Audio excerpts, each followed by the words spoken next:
Hello friends, followers and channel members, welcome to the first video in a new tutorial series for the FENIX A320 here in Microsoft Flight Simulator. In this series of videos I'm going to take you from a cold and dark aircraft to shutting down at the other end, a full flight tutorial here from Manchester to Prague. We will be using a operational flight plan created in SimBrief, and if you check on the video description down below you'll be able to see the flight routing as well if you're coming back to this and want to fly along. There are tutorial videos already on the channel explaining how we can use SimBrief and how to read the operational flight plan, so do go ahead and check those out if you want any more information regarding SimBrief. And if you need any help in configuring your FENIX A320 and setting up things like the thrust levers and the flaps, etc., then also check out the tutorials here on the channel giving you the full setup and configuration instructions. This series is designed to take you from the cold and dark here at Manchester through the full pre-flight setup, entering all the information you need in the flight computer, departing, getting airborne, setting everything up whilst you're in the cruise, and then looking at preparing for our arrival at the other side. Once landed, we're going to go through obviously the taxi and then shutting the aircraft down to a turnaround state ready for its next flight.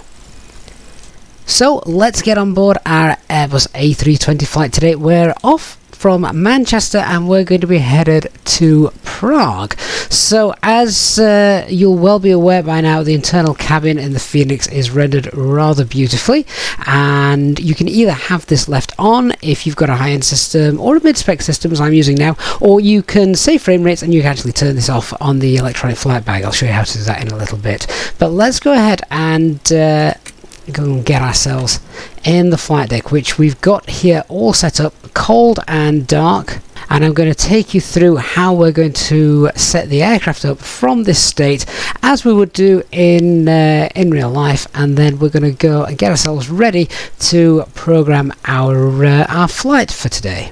So as I say, everything is cold and dark aside from the tablet, of course. If you don't have the working tablet, make sure that your FENIX app, the external app that comes with this aircraft, is running and you are signed in, otherwise it kind of bricks the whole aircraft, and that's just because obviously you need to be logged into your account to be able to actually use this, use the aircraft.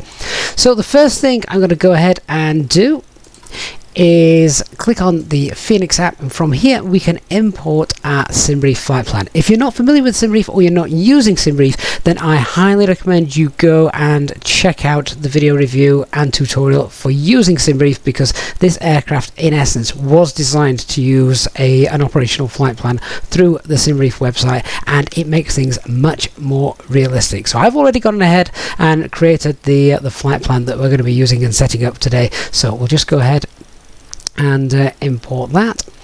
When you do that, it'll give you a scheduled time of departure. We can see here that is 20 minutes from now. Well, it's going to take me longer than 20 minutes, I suspect, to get through all of this and push back, so we already know we're going to be late. You can, however, amend this departure time. Clicking on the little pencil arrow, you can go in there and say and update your scheduled time of departure. So I'm just looking at the time here now. So if I wanted to go ahead and give myself just under an hour, I'll be able to update that, and there we go. I've now got 55 minutes. So that's gone and done. From here, of course, we can grab our METAR. That's very important because in the real world, one of the things the pilots would do in the pre-flight briefing would be get the current ATIS and the METAR that's available. We want to know the QNH, of course, from the ATIS as well. We'd find out what runway we're going to be using for our departure today, and then we've actually got our flight route just here. Now, there's two ways of getting the flight route installed into the aircraft. We can either use ACARS to get it uplinked automatically, or we can program it manually, but a little bit more detail on that to come. Let's take a look then at actually getting our aircraft powered up. So if we go to our ground services page, we can see that the ground power unit is already connected. The chocks and cones are on. Our door over here is open and the jetway is connected. So now let's go ahead and come to our overhead panel. The first thing we're going to do is check the battery voltage. So we might just need to come across here. There we can see it's 25.7, 27.4, both are fine. If they've dropped below 25.5, then you're going to need to connect that external power and give them a charging cycle of around 20 minutes normally to get them up if they've dropped any lower than that. But here we are all good, so we can go ahead, turn on battery 1, then turn on battery 2, and then once they're on, you might just hear a few of the relays clicking in. We're then going to turn on the external power.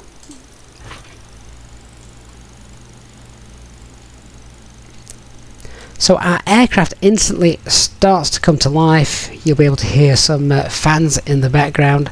And now we're going to go through and set up the overhead panel prior to the departure. So one of the first things we want to do is obviously turn on the crew oxygen supply.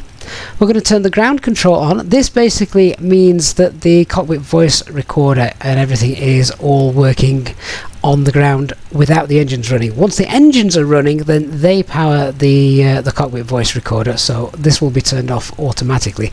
We need to do the cockpit voice recorder test. We're going to press this and just listen for a little beep. Okay, so it was actually the long tone you heard at the end there. There were a couple of other alarms, unfortunately timed. We heard the 3 clicks. I'll talk more about that in a second, but let me just do that again so you can actually hear the beep that we are listening for. That's the one. So that's the CRV test complete. We're going to continue to work our way up. And remember, of course, that Airbus operates a lights out policy, so we don't want any lights in. If we see lights like this with fault on them, that's okay, don't worry about those, because they at the moment aren't all working and operational because we haven't got the aircraft fully ready. If we've got the aircraft fully ready and we can still see some lights, then it perhaps needs your attention. We're going to turn on the ADIRs, so we're going to go number 1 first, number 2, and then number 3. So this is the captain's side, this is the first officer side, and then number 3 is a standby. We're going to turn those to nav, and they normally take 6-7 minutes to align themselves depending on whereabouts in the world your aircraft is set. Come down to the middle panel then. And as we're now in the flight deck, we're going to turn on the nav logo lights. This is basically turned on just so people on the ground know that there is actually someone in the aircraft and it's powered up. There are 2 positions for the nav logo lights. It doesn't matter if you use position 1 or position 2. Both are exactly the same. There's just 2 different systems to back that up. We're then going to continue our way up, and depending on how you have your aircraft set up and what kind of airline SOPs you are using, I'm going to turn off the APU bleed at this point, because we're going to set the APU on in a moment, and we're going to give it a minute between getting the APU running, getting the APU bleed on, and then turning the packs on. So I'm actually going to go ahead now and turn the packs off. Again, this is airline standard operating procedures, depending on whichever one you follow. Pretty easy to guess which airline operating procedure I'm following for this. So let's continue working our way up. We're going to leave the fuel pumps off because we haven't loaded our fuel yet. We don't want to load fuel with the fuel pumps on, and also with that, coming back down here, we don't want the seatbelt signs turned on either, because you don't want to refuel with passengers strapped into their seats. The main reason for that, of course, if there does happen to be a fire or some other emergency, we want the passengers to be able to get out quickly, and obviously seatbelts can slow that down. So we are going to, however, turn on the no smoking sign to auto, and we're going to put the emergency signs to arm. Coming up all the way further, and the final thing to do on the centre part of the overhead is to do the fire test. So we've got the APU fire test, and we've got the engine 1, engine 2 fire test. Prudent, of course, to always check that these are working. So first flight of the day, you only need to do these. If it's a turnaround flight, you don't need to do these. So if I go ahead and select this, we can now come down, check that the APU fire is working. We can also do exactly the same for engine 1.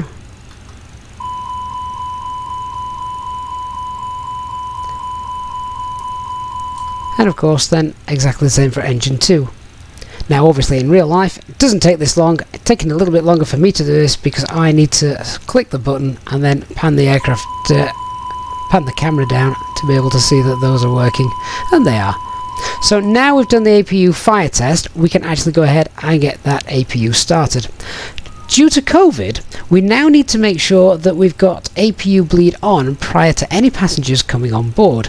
Pre-COVID, there's actually quite strict regulations for a lot of airports around the world saying that your APU must not be started until something like 5, maybe 10 minutes before your scheduled time off the blocks pushing back. And the reason for that is, of course, the APU burns unnecessary fuel if you've got it leaving running for any length of time.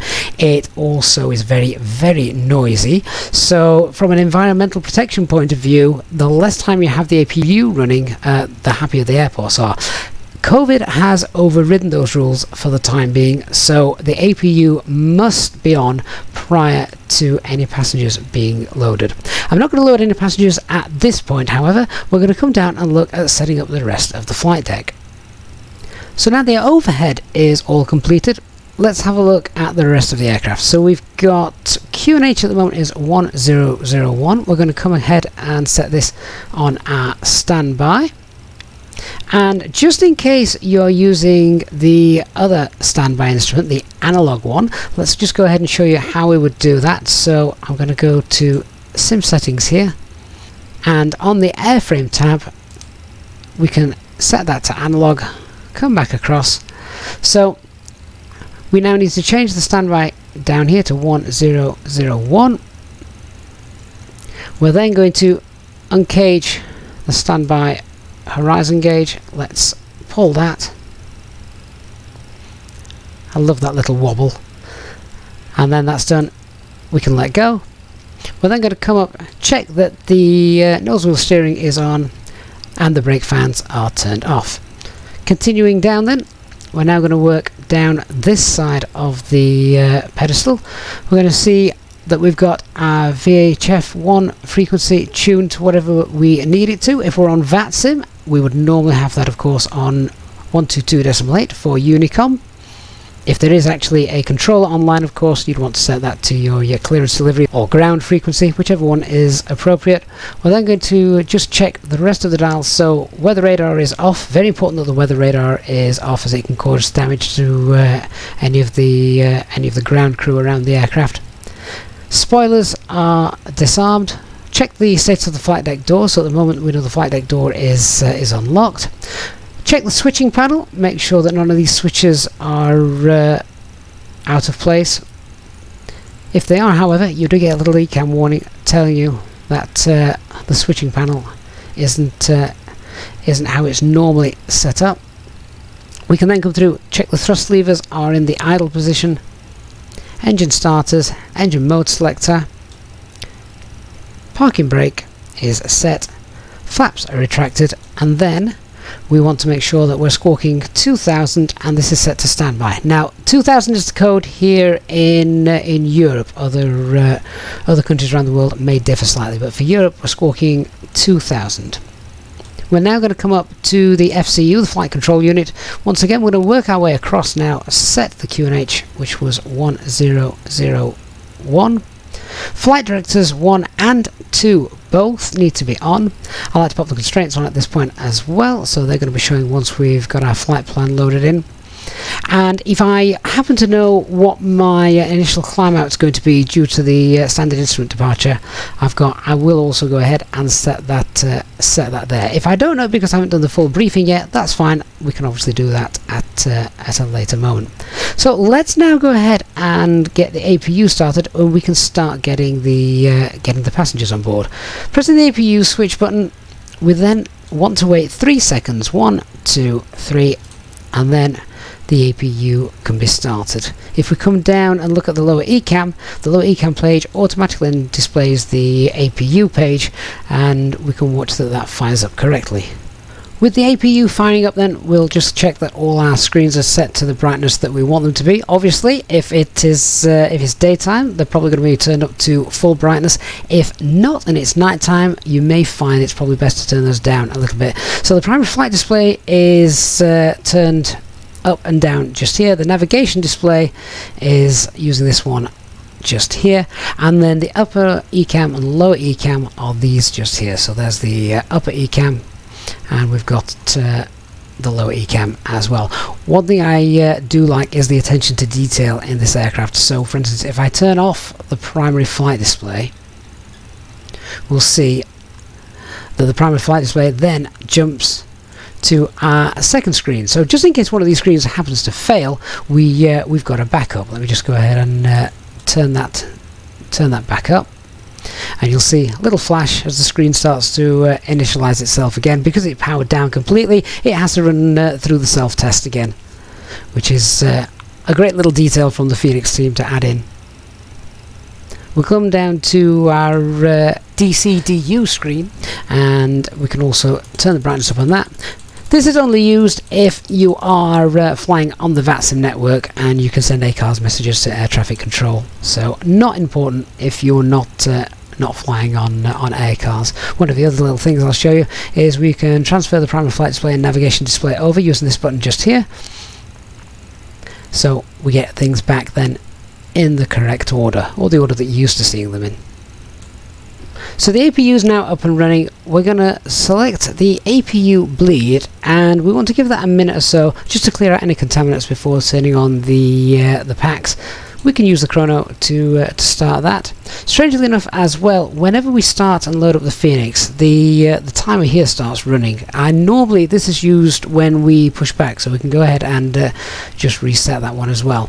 So there's a timer. You've also got a chronometer just there if you prefer to use that one as well. Go ahead and reset that, as I'm not using that for the moment. Once a minute has passed, then I can get pack 1, pack 2 back on, and then we can start getting the passengers on board.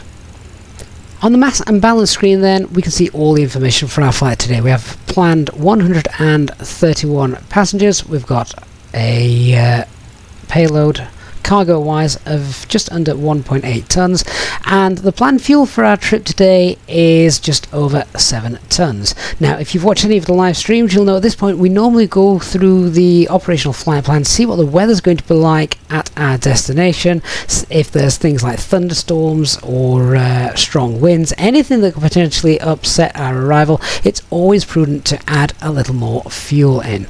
So with that, we can come back to our FENIX app. We can either use the operational flight plan, or you can go ahead, check the arrival METAR, see what's currently happening in Prague. CAV is okay. We can view the forecast as well. A nice little shortcut there for from the FENIX team. So we can see, as I'm looking at this as well, we've got some temporary gusts of winds, but becoming good visibility. Again, slight showers of rain, but all of this you need to take into account. Work out what time you're looking to arrive, see what part of the forecast applies to you, and then think, well, is it worth throwing some extra fuel on board just in case? In the real world, pilots usually very, very rarely take the planned amount of fuel that they're going to use. They always take a little bit more, even if it's just because now, through COVID, we've got the packs running for longer, which of course burns extra fuel. So I'm going to go ahead and throw half a ton of fuel extra in there. All of these are editable, so if you wanted to take a few more passengers, a few less, if you wanted to add a little bit more cargo, then by clicking again on the little pencil icon, we can go and edit any of those. So planned fuel is just slightly over 7 tons. I'm going to go ahead now and add another half a ton onto there. So let's say we're going to take 7.5 tons of fuel. Our planned zero fuel weight and our planned gross weight are also shown. Close that down, and if we now come back over, check the timer, that's now been running for 3 minutes. So APU bleed is on, pack 1 can come on, pack 2 can come on. You see the little fault light just as it starts to work its way through the system. They go off, and we can now safely load our passengers. Loading the aircraft, we can either do that instantly, set fast time, or real time. Whenever I'm doing the live ops streams, I always set this to real time, because I think 22 minutes, I'm probably still going to be here in 22 minutes time by the time I've set up the flight computer and run through the departure brief. So we'll go ahead and select real time. Obviously in the simulator that will be up to you. And as we click that slowly, we start to see the payload getting added and our passengers coming on board as well. Nice little details again. We have a passenger manifest just here, and you can even go in and click on the individual seats and it'll tell you who is who. So at this point then, we're all ready to start putting information into the MCDU. That's going to be the second tutorial video as I take you through a full guided tutorial of entering everything you need to into the flight management guidance computer and setting up the box appropriately, including things like the secondary flight plan, making sure that all of your weights are correct, using the load sheets that we get here in the FENIX as well.